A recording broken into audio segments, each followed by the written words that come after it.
Welcome to the Citizens Band Radio Hour. Thoughtful conversations that explore issues of media and journalism, democracy and citizenship. The Citizens Band Radio Hour is sponsored by the Center for Media and Citizenship at the University of Virginia. You can visit the center online at mediaandcitizenship.org. Here's your host, Coy Barefoot. Rick Perlstein is an award-winning and best-selling author. His books include The Invisible Bridge, Nixonland, and Before the Storm. You can find Rick online at rickperlstein.net. This conversation was recorded on Monday, July 25th, 2016. Rick, welcome to the program. Hi, Coy. Good to be here. Thank you so much for making time for us. I have very much looked forward to picking your brain, Rick, a little bit about your thoughts about the candidacies of Donald Trump, the GOP in 2016, and of course what's going on with the Democratic Party as well, which as we speak is getting ready to gavel in their convention in Philadelphia this year. But before we do all of that, I want to go back a little bit. I want to talk about 1964. There seems to be a lot of punditry and commentary in covering the Trump candidacy, in comparing his nomination to Richard Nixon in 1968. I am the law and order candidate. I'm going to restore greatness to America by bringing back respect for the law. But when I was reading your book, Before the Storm, I was struck repeatedly, almost on every page, by the similarities between Donald Trump in 2016 and the Goldwater revolution within the Republican Party in 1964. Give us your thoughts, just to get us started, Rick, about the effort on the part of pundits and commentators today to compare what's going on in 2016 to what happened in the 60s. Yeah, I've had a lot of fun with that recently.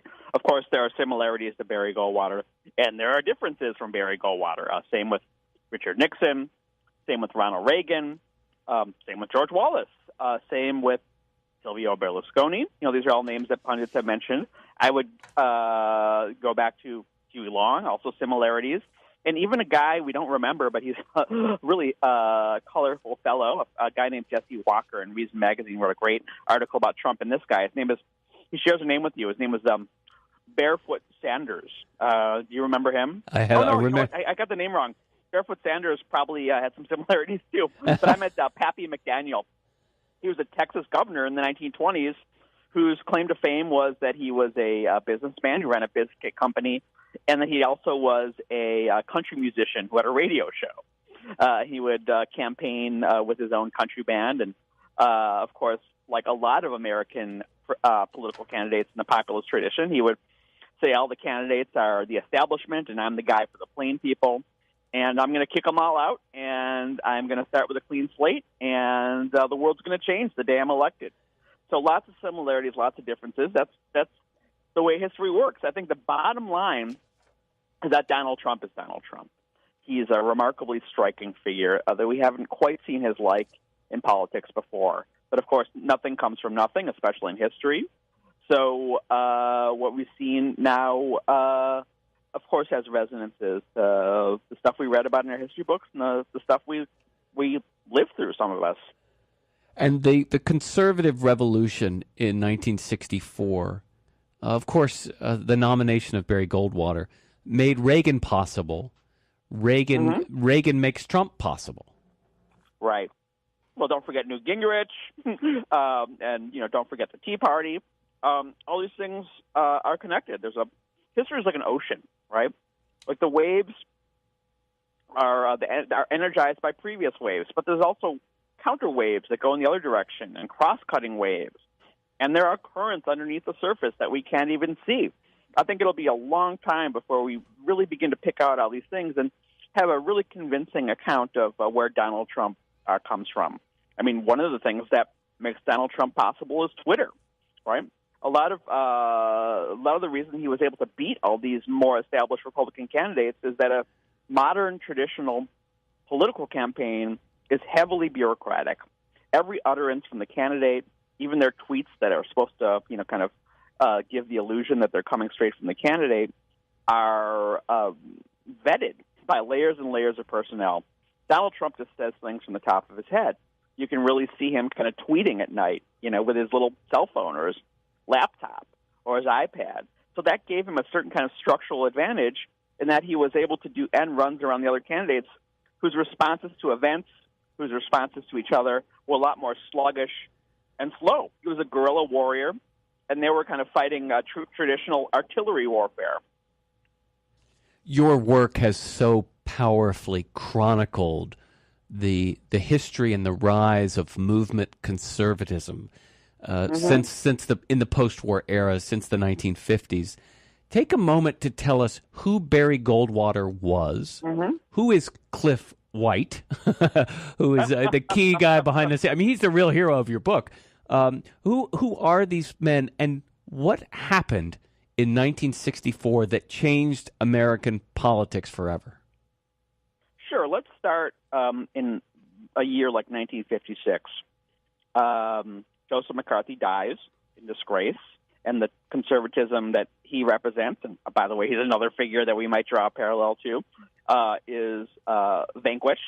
Dwight David Eisenhower is elected for a second term in a landslide and declares himself a quote-unquote modern Republican, by which he means the reforms of the New Deal are ones that he accepts.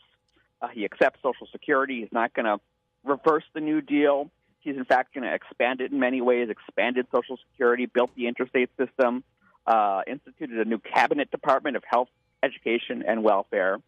And this is also around the time that National Review is first published, and they see themselves as the bulwark of a new respectable conservatism that can really make it into the mainstream and perhaps elect a president. And also you have Barry Goldwater, who's a senator from Arizona, and he represents a constituency in Arizona that hadn't seen a lot of power within America. They're kind of the pioneers out in the Southwest. And this is an anti-union area. This is an area in which entrepreneurs are revered as the modern cowboys. It's a segregated city in a lot of ways, and they despise the federal government. With a kind of seething resentment you only see in a place that relies on the federal government, because, of course, in these southwestern states like the Northwest, a lot of the land is owned by the federal government. And they built the Hoover Dam that allowed this prosperity to exist. They're not saying, thank you, Washington, let's have some more. They're saying, we want to send this cowboy to Washington who's going to erase it all. And by 1960, when the Republican Party is about to nominate this very establishment candidate, these are words we keep on hearing, establishment, Richard Nixon, the people who are admirers of Barry Goldwater draft him for president. He has a book called Conscience of a Conservative that he hasn't really written. In fact, he is not even really sure by the time it came out he had even read it. It was ghostwritten by an editor at the National Review named Brent Bozell, whose father, Brent Bozell III, is a big conservative movement champion. I'm not sure whether he's supporting Trump or not. And Buckley's brother-in-law, right? Have been divided. And that was Buckley's partner and brother-in-law, right? That was Buckley's brother-in-law, right? Yeah. So you have this tight-knit right-wing cabal. Yeah. And what happens at the 1960 convention is kind of like the Bernie people, in that, Goldwater doesn't really enter any primaries, but this is the days when you could win an election without entering any primaries. In fact, Hubert Humphrey became the nominee for the Democrats in 1968 without winning any primaries. If you had the loyalty of enough delegates. And folks from places like South Carolina and Arizona are trying to twist delegates' arms and say that Nixon's a sellout. And in fact, Nixon gives them a very useful platform for their arguments, in that in the middle of the convention, he basically demands that Richard Nixon fly out. Nelson Rockefeller demands that Richard Nixon fly out to his mansion on Fifth Avenue and basically gives him an ultimatum that he won't give Nixon his support and Nixon needs his support unless he changes the platform to make it more friendly to civil rights.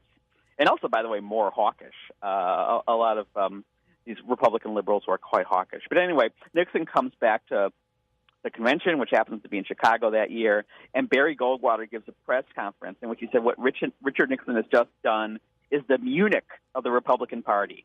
Now, that's another thing we're always hearing from these right-wing insurgents, that the establishments are sellouts. They have no interest in ordinary people in the conservative base. They're just interested in, kind of the Wall Street elites like Nelson Rockefeller. So all of Barry Goldwater's, champions in this rump group of conservatives within the Republican Party, very much a minority faction, although they claim that they're a majority, try to convince Barry Goldwater to throw his hat in the ring. And in my book, Before the Storm, in which I narrate all this, Barry Goldwater says, you guys are nuts, but listen, I'm going to sit up in my suite and drink scotch, which he liked to do, and you have all the delegates who promised to vote for me to show up and pay me a visit. And he spends a very lonely night. So what he does is he's been given a prime-time speaking slot, then and now a very valuable commodity, and he gives a very impassioned speech. He says, conservatives, grow up. He literally says that, grow up. If you want it, and it's very similar to what Barry, what Sanders said today. Remember, he gave a speech to the California delegation when they were booing. He says, this is reality, right? He's telling his supporters to grow up. And he says, if we want to take this Republican Party back, and I think we need to get to work. And that's exactly what they do. They form a grassroots army. And the person who organizes this is this fellow named Cliff White, who had been very active in young Republican politics and had kind of formed a political machine to control the young Republicans. And Cliff White is a conservative, and Cliff White loves Barry Goldwater. And starting in 1961, he gets this network together of former college Republicans and young Republicans, and they begin holding these meetings in places all around the country, and they begin organizing. And they realize that the Republican structure as it existed then was very weak because Eisenhower was a very popular guy. They hadn't needed to build a particularly strong party in order to elect him. And they realized that, kind of taking over the small meetings, the precinct meetings, the county meetings, where delegates are selected, will be as easy as, and this is what Cliff White says in his memoir, it was easy as pushing on an open door. So by the time the delegate selection comes around in, 63 and 64, they're able to take over these meetings, and they take over the Republican Party from the ground up, right from under the establishment's noses. And I think a couple of parallels that are the strongest to what's going on now between 1964 and Donald Trump is that all the pundits insist that this couldn't possibly be happening, and that the establishment of the party, the senators and the governors, are eventually going to put this nonsense to a stop. And Coy, you remember this all year. Everyone said, well, once the establishment gets together and decides on a candidate and decides on the strategy, Donald Trump will be yesterday's news. And then as now, the establishment is shown to be paper tigers. Goldwater wins the nomination. He gives a speech in which, just like Trump, he refuses to make the traditional move of, diving for the center and binding up the wounds. Barry Goldwater's famous line is, extremism in defense of liberty is no vice. And by that time, just like at Donald Trump's convention, a lot of the establishment, a lot of the governors, a lot of the senators have abandoned the Goldwater campaign. And what we have, starting in 1965, is a new Republican Party. That even though Barry Goldwater loses in this landslide, the organization is controlled by conservatives. And, that's where, we see ourselves at the cliff's edge, is the post-Trump defeat, inshallah, Republican Party going to be one that is controlled by Trumpites? Or is it going to be controlled by, well, I don't know, this is not nearly as, this is not a pleasant thought either, by the acolytes of Ted Cruz, who is much closer, by the way, to the traditional Goldwater conservatism. So you have the biggest deviation by Trump, and the thing that's least like Barry Goldwater is, the ideology, the things he believes in. It used to be, in order to be a Republican nominee, you had to check off all these conservative issue boxes. and Donald Trump has refused to do that. And he's stomped on or ignored or insulted or set aside the very conservative infrastructure that the Republican Party has built up since and through that 1964 Barry Goldwater defeat. We're talking with Rick Perlstein. His books include The Invisible Bridge, Nixon Land, and Before the Storm. The modern republicanism that Eisenhower championed in the 50s, that was left in the dust beginning in 1964 with quote-unquote movement conservatism, which in the last few decades since has continually moved and moved further to the right. Is that correct? That's right. And the moderate Republicans died, a very slow death. It didn't happen overnight. You could certainly see, George H.W. Bush as an heir much more to the modern conservatism of Eisenhower than the Goldwater or Reagan conservatism. So, of course, he had to pay court to the conservatives if he ever hoped to win. That was this business of Pat Buchanan giving his famous speech at the 1992 convention in which he said, we have a culture war, and that we're being beset by the same forces that, Donald Trump talks about now, these aliens and immigrants and homosexuals, although Trump is apparently friendly towards homosexuals, but he still had to pay the same kind of court. If you look at the platform that he signed off on, it's very un-Trump-like. It's much more a conservative movement platform. It comes out very strongly against gay rights. It says pornography is the biggest public health crisis we face, which I don't know. I don't think really Donald Trump is much of an anti-porn crusader. Not guns, but pornography. Pornography, exactly. Yeah. He's the Second Amendment candidate. He has the NRA in his corner, of course. And when I was looking up, I was interested to look to see in the New York Times when Donald Trump first started showing up in the New York Times. This is the early 80s, and he's kind of emerging as this hotshot real estate developer. And they do an article about who in New York has gun permits, which celebrities. And one of the first articles I find about Donald Trump lists him as one of the New York celebrities who has a concealed carry permit for New York State. So the old, quote-unquote, modern republicanism of the 50s, the old GOP of, Robert Taft and Eisenhower. Tom Franks makes the case in his new book, Listen Liberal, that politics was essentially adopted by the New Democrats beginning in the late 80s, and that Bill Clinton fashioned himself and told friends behind the scenes that he really considered, when he thought of his own politics, he thought of himself as an Eisenhower Republican. And this is what we hear from Bernie Sanders supporters, that the establishment Democratic Party is what the Republican Party used to be in the 50s. Right. I mean, it's not really true now. I mean, I think it's very important to look at this in the face. The Democratic Party is far to the left than it was in the 90s. I mean, if you look at Hillary Clinton, the supposed sellout, in many ways she is, but in some ways she isn't. The first speech she gave after she clinched the nomination was a very, very tough speech to Planned Parenthood, in which, the abortion was one of those issues that Democrats used to tiptoe around in the 90s. Remember, it should be safe, legal, and rare. Well, she went to the Planned Parenthood and said, I'm with you 1,000%, and freedom to choose an abortion is a sacred right for women. But it is true, as I put it in the preface to Before the Storm, the idea of the book is that Barry Goldwater lost the battle but won the war. And one of the things I said was not only did Ronald Reagan win on Goldwater's platform in 1980, but that many of the same positions that were seen as anathema, just absolutely crazy in 1964, were adopted by Bill Clinton in the 1990s and the Democratic Leadership Council. That's absolutely true.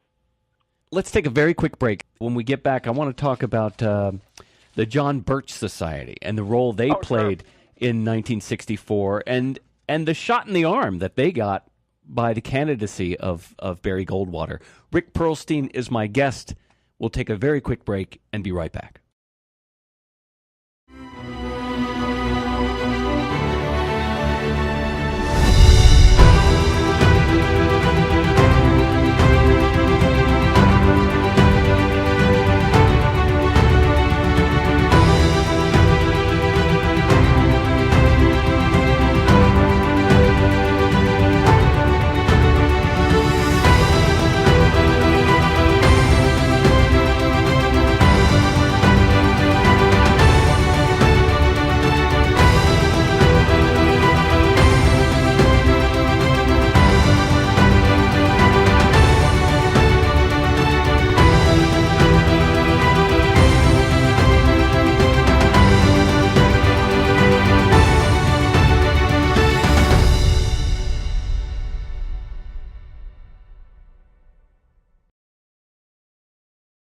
We're talking with award-winning and best-selling author Rick Perlstein. He's online at rickperlstein.net. Rick, what is the John Birch Society, and what role did they play in 1964? And what was the impact on their beliefs and their credibility from Barry Goldwater's nomination by the Republican Party in 64? Well, I mentioned at the beginning that, Joseph McCarthy dies, and according to the establishment, McCarthyism died, but of course it never did. There's always been this background hum of extreme angry reaction in American life, and though kind of the mainstream pundits sometimes like to pretend it isn't there, it's always with us. And the institutional form it took soon after, beginning in 1958, I should say, was that this strange candy manufacturer named Robert Welch decides that like a lot of these extreme right-wingers in the 1950s, was that the only way America could have possibly, quote-unquote, lost China, the only way that the communists could have won their gains in Western Europe after World War II, the only possible explanation, was not that, the Soviet Union lost, 20 million people in the war and controlled all these territories, but that there had to have been communists in the State Department. In fact, there were communists everywhere. They saw in the joke of the day a red under every bed. And Robert Welch was so extreme that in this kind of underground book he published that was later publicized called The Politician, he argued that Dwight Eisenhower himself was a conscious agent of the communist conspiracy. So very nuts, very scary group. They came into public prominence in 1961, almost as a public scandal. But at the same time, all the mainstream Republican politicians denounced him and denounced him and denounced him. For instance, Richard Nixon did. But Barry Goldwater refused to denounce them. He said some of the finest people I know in Phoenix are members. And it may have been the case that his campaign manager, Denison Kitchell, who was a labor lawyer, was a member. And, one of the reasons they were able to flourish was because organizational conservatism was pretty weak. I mean, if you believe that the most important thing to save civilization was to, roll back New Deal, and that the civil rights laws were inviting anarchy, then the John Birch Society might be right up your alley. They would organize in basements and in kind of VFW halls, and they had this kind of scary, menacing presence in the early 60s. People would show up at PTA meetings and try and take them over. Politicians would be inundated with letters arguing that we had to get out of the UN. There were billboards all over the South saying, "Impeach Earl Warren." He was the liberal Supreme Court justice, and that was the John Birch Society. And the drama as it unfolded by 1964, you have kind of two kind of streams in the conservative movement. You have kind of this respectable stream or self-described respectable stream represented by William F. Buckley in the National Review, and they were trying to isolate the John Birch Society and kind of kick them out of the conservative movement as a danger to this respectable, mature movement. But the John Birch Society, on the other hand, was quite strong and very, very well organized, as top-down dictatorial organizations tend to be. And when Barry Goldwater said extremism in defense of liberty is no vice, it very much was a dog whistle. The extremist he was talking about was the John Birch Society. That the John Birch Society, there had been a platform plank introduced by some of the Republican liberals to denounce them. Extremists like the John Birch Society, the Ku Klux Klan, and the Communist Party. That was what the plank was. And it was voted down by the Goldwater delegates. It was kind of pas d'ennemi de trois. No enemies to the right of me. It was, we got to circle the wagons against the liberals. And, so it became a very, very contentious thing. Now, the John Birch Society, never went away, but it was always kind of seen as something kind of embarrassing and in the background that no one wanted to talk about.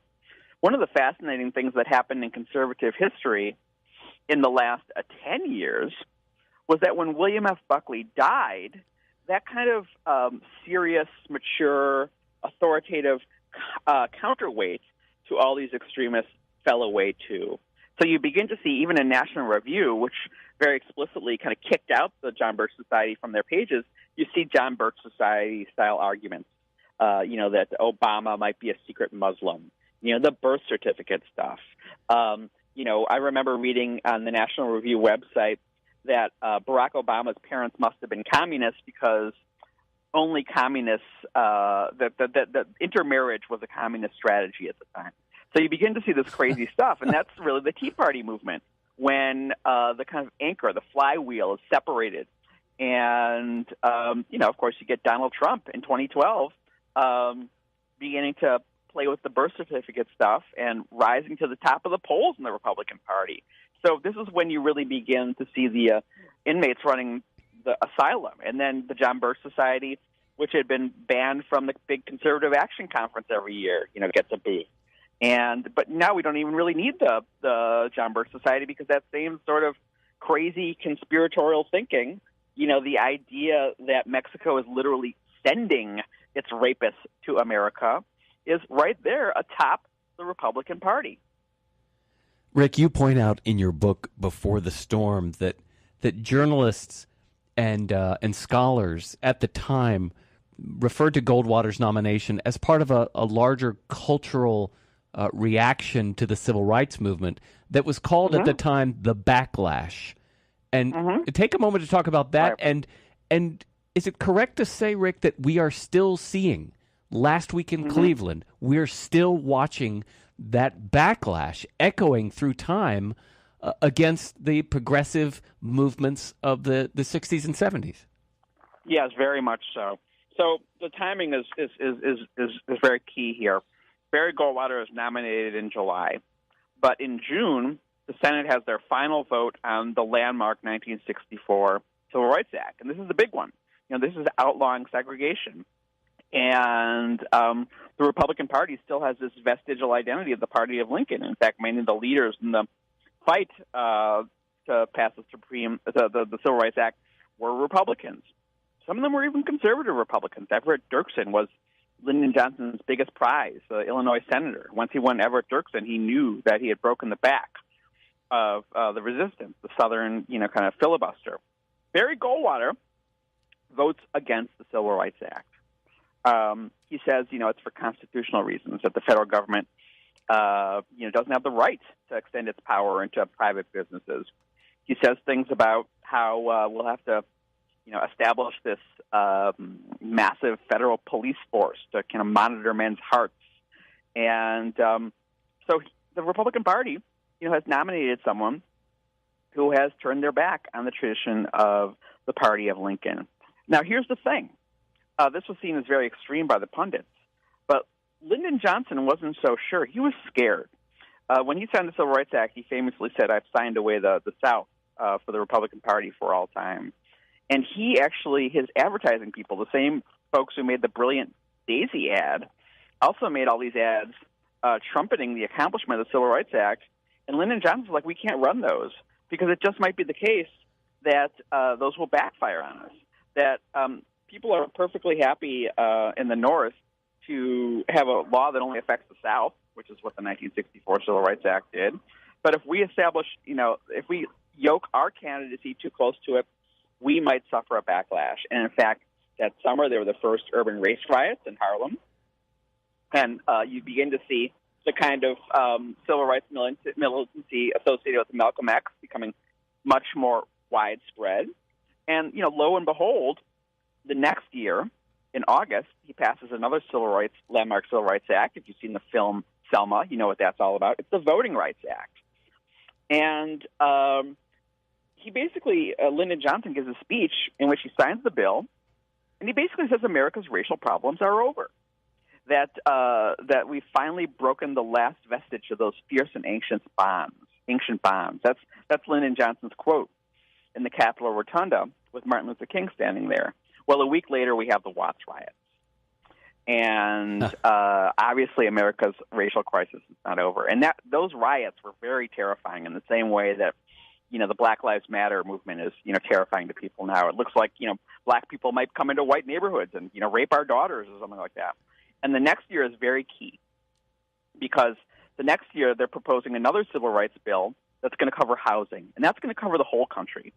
The Civil Rights Act of 1964 and the Voting Rights Act of 1965 only applied to the South, where there was legal segregation on the books. The 1966 law would affect places like Chicago. Martin Luther King is marching in Chicago for open housing, and he has bricks thrown at him. And what happens in 1966 is very crucial to this history. The Republicans win back all their gains that they lost because of Barry Goldwater's coattails. So this idea that seemed so extreme in 1964 is beginning to look like a political winner in 1966. You have Ronald Reagan winning in 1966, and one of the things he runs against is California's state open housing law and, welfare cheats and all that. And then 1968, you see Richard Nixon climbing on that bandwagon. And suddenly we have this written into the script for the Republican Party. And yes, it never really goes away. And the kind of backlash and reaction we saw in the wake of the civil rights bills of the 1960s are very similar to what we see in the backlash against Barack Obama and the increasing multicultural cast of the national electorate. It's fascinating that in the sort of meta-narrative of America's 1960s that we often think of it as this progressive, liberal, hippie era, when in fact, as you chronicle so beautifully in your scholarship, that this was the moment in time when the modern conservative movement really starts to get its stride, and of course they grabbed the brass ring in 1980. But that was Reagan's victory was absolutely made possible by everything that happened in the 60s. That's right, and this is the big plot of history. Basically of Western civilization. It is these expanding advances for freedom and dignity and liberty for more and more people, and more and more kinds of people. But it's always followed by a backlash. Power, never gives up its power willingly or easily. So we can never expect, any advance in human dignity to be quiet. When conservatives arise, defeating something like transgender politics, all that is a signal that what is happening is yet more advance for freedom and, threatening old hierarchies and old identities and old ways of doing things. And, the challenge for progressives is to make sure that the advance for liberty trumps the backlash. Rick, what do you make of the candidacy of Hillary Clinton? Help us understand not who she is, because plenty of pundits try to do that. I'm interested in her as a candidate for the White House and what kind of president she would be. I've read some kind of stuff that she's much more of she's the neoliberal's dream, that she's much more of a war hawk than her husband, that she's much more cozier with Wall Street than her husband ever was. But what's your take on Hillary Clinton? Well, let's root it in the same history I'm talking about now. So Ronald Reagan wins in 1980, and there are a wave of liberals all across the country who lose shocking defeats on Ronald Reagan's coattails, and this is completely blindsiding because we now take the strength of conservatism for granted. It certainly wasn't taken for granted in 1980. In fact, I've talked to aides to Jimmy Carter who just thought once Ronald Reagan goes up against Jimmy Carter in debate, everyone's going to see what a crazy fool he is, and Carter will win in a landslide. Of course, the opposite happened. And some of the people who lost in that landslide are some very familiar names. Bill Clinton, as governor of Arkansas, a young governor of Arkansas. Joe Lieberman loses a race for attorney general. There's a guy named Birch Bayh, a wonderful liberal senator from Indiana, and he has a son named Evan. And Evan is running his campaign. He's the campaign manager. So I just gave you three names, Evan Bayh, Bill Clinton, and Joe Lieberman, who are some of the most important voices in this rightward turn in the in the Democratic Party.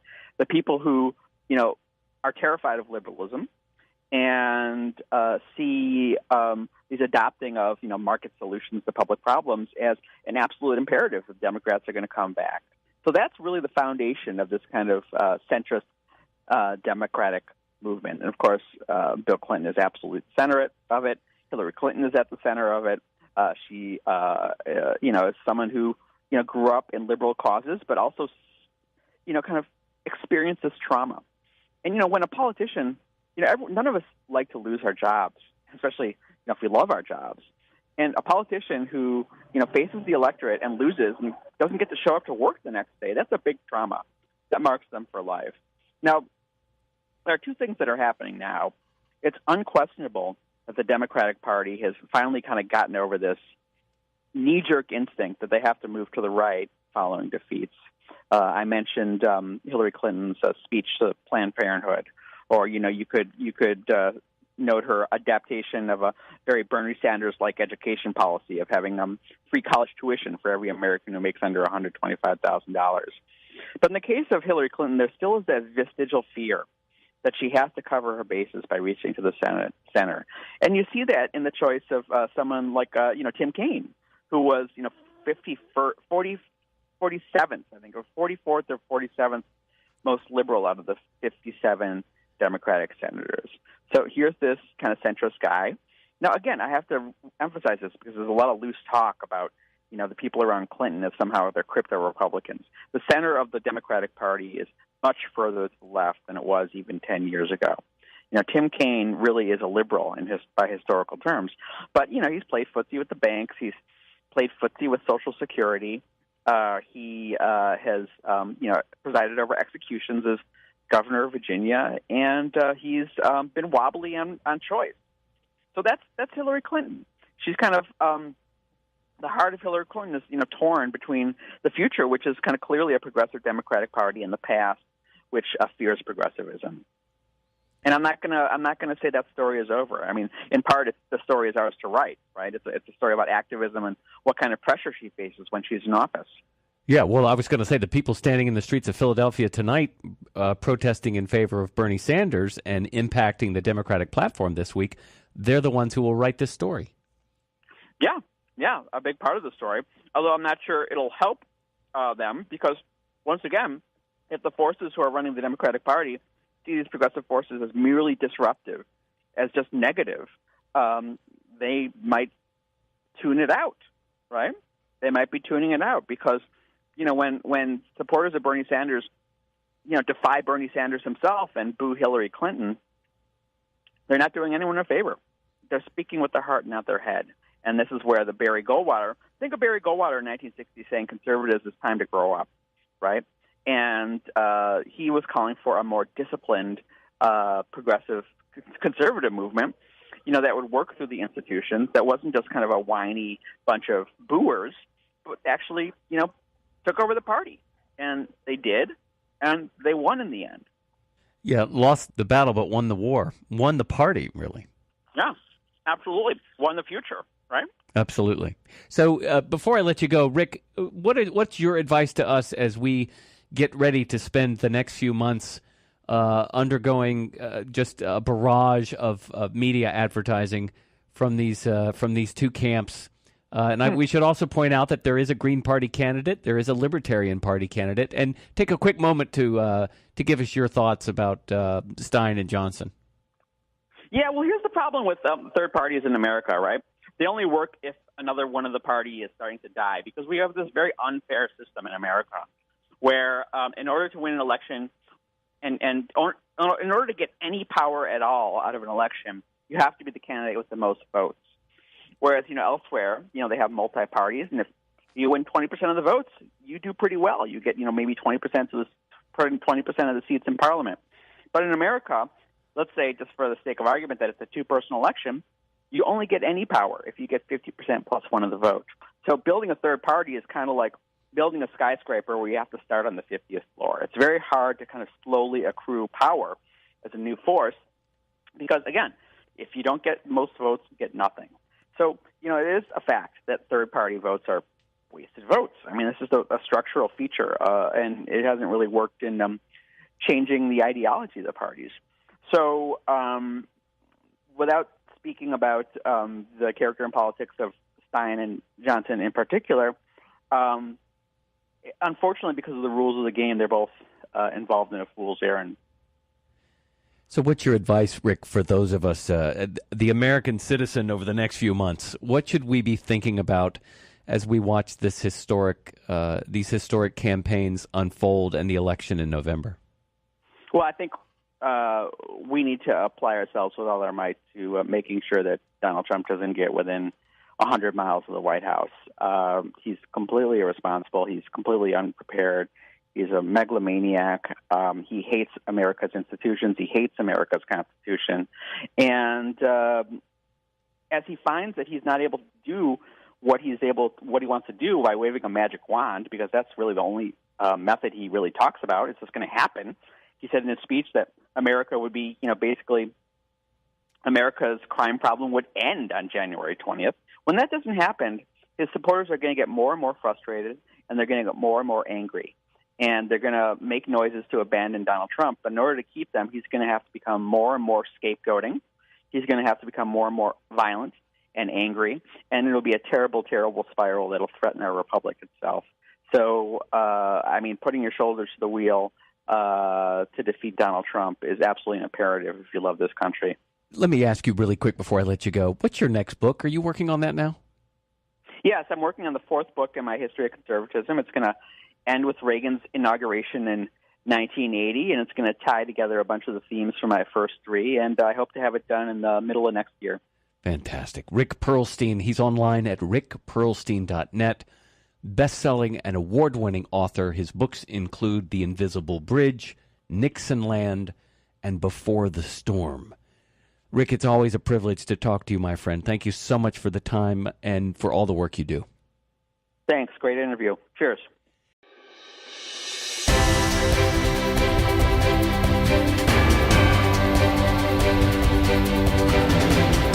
You've been listening to the Citizens Band Radio Hour, a production of the Center for Media and Citizenship at the University of Virginia. Archived podcasts are available online at mediaandcitizenship.org. The executive producers for the program are Siva Vaidyanathan and Coy Barefoot.